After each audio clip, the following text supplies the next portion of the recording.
জাপানৰ উদ্যোগীসকলৰ মাজত যি উৎসাহ উদ্দীপনা দেখা গৈছে সিয়ে অনাগত দিনসমূহত অসমক ঔদ্যোগিকৰণৰ দিশত ক্ষিপ্ৰ গতিত আগুৱাই লৈ যাব। এতিয়ালৈকে কিমান আহিব বা কোন আহিব গোটেইখিনি আমি 24 তাৰিখে গধূলি গম পাম যেতিয়া ৰেজিষ্ট্ৰেশ্যনবিলাক কমপ্লিট হৈ যাব।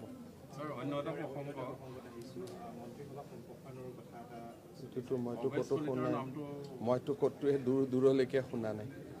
মইতো একেবাৰে দূৰলৈকে চালেও শুনা নাই। আমাৰ বিধানসভা নিৰ্বাচনৰ আগতে কোনো মন্ত্ৰীসভাৰ সম্প্ৰসাৰণ হোৱাৰ সম্ভাৱনা নাই। Today, under the initiative of ASEAN Confluence, a huge delegation of Japanese industrial houses as well as intellectuals has come down to Guwahati.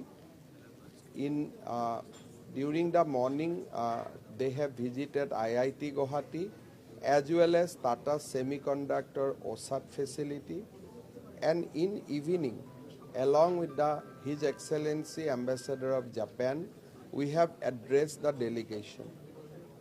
These are all important occasions before the Advantage Assam 2.0 conclave, and we hope to build up on all these occasions so that Advantage Assam 2.0 summit can translate the vision of a new Assam.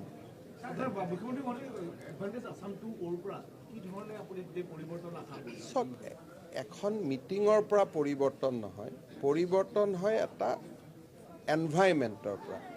So' advantage Assam 2.0ৰ জৰিয়তে আমি এখন শান্তিপ্ৰিয় আন্দোলন বিবৰ্জিত আৰু অসমক বিনিয়োগৰ বাবে উপযোগী প্ৰদেশ হিচাপে দেখুৱাব খুজিছোঁ। যেতিয়া মানুহে আহিব, মানুহে চাব, তেতিয়াই এটা পৰিৱেশ ৰচনা হ'ব। মিটিং এখনে বিনিয়োগ নানে, মিটিংখনে বিনিয়োগৰ বাট প্ৰশস্ত কৰে। গতিকে অসমত আহিব, তেওঁলোক বিভিন্ন স্থানত যাব, অসম গভৰ্ণমেণ্টৰ প্ৰেজেণ্টেশ্যন চাব, ইয়াৰ বিভিন্ন লিডিং ইণ্ডাষ্ট্ৰিয়েল হাউচে যিসকলে আগতীয়াত উদ্যোগ কৰিছে তেওঁলোকৰ অভিজ্ঞতা শুনিব, অসমৰ আইন শৃংখলাৰ নতুন পৰিৱেশৰ বিষয়ে চৰ্চা কৰিব। চ' এডভান্টেজ আছামৰ জৰিয়তে আমি এটা ভৱিষ্যতৰ অসমৰ অৰ্থনৈতিক উন্নয়নৰ পৰিৱেশ এটা ৰচনা কৰিব খুজিছোঁ।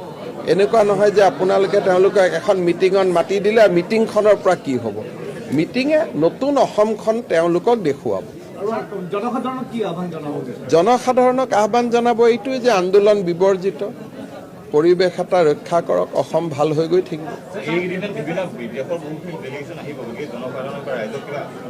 চাওক, অসমৰ ৰাইজক মোৰ ক'বলগীয়া নাই, খালি যিসকলে আন্দোলন কৰে তেওঁলোকক এটাই অনুৰোধ যে আন্দোলন নকৰিব। বাকী অসমৰ জনসাধাৰণ নিজে ইমান মেচিউৰ্ড যে তেওঁলোকক মোৰ উপদেশ দিবলগীয়া একো নাই। বিদেশৰ পৰা মানুহ আহিলে, ভাৰতৰ প্ৰধানমন্ত্ৰী আহিলে কেনেকৈ আদৰণি জনাব লাগে। অসম এখন অতিথিপৰায়ণ ষ্টেট, এইটো অসমৰ DNA-তে আছে। গতিকে অসমৰ ৰাইজক কিবা পৰামৰ্শ দিয়াৰ দুঃসাহস মই নকৰোঁ। খালি যিসকলে মাজতে অলপ চলপ আন্দোলন কৰি অসমৰ পৰিৱেশটো বিনষ্ট কৰে, মুখ্যমন্ত্ৰী হোৱাৰ প্ৰথম দিনাৰ পৰা এইটো কৈ আছোঁ যে আন্দোলন বিবৰ্জিত অসম এখনে ভাৰতৰ ভিতৰতে এখন ডাঙৰ অৰ্থনৈতিক প্ৰদেশ হিচাপে অসমক লৈ যাব পাৰে।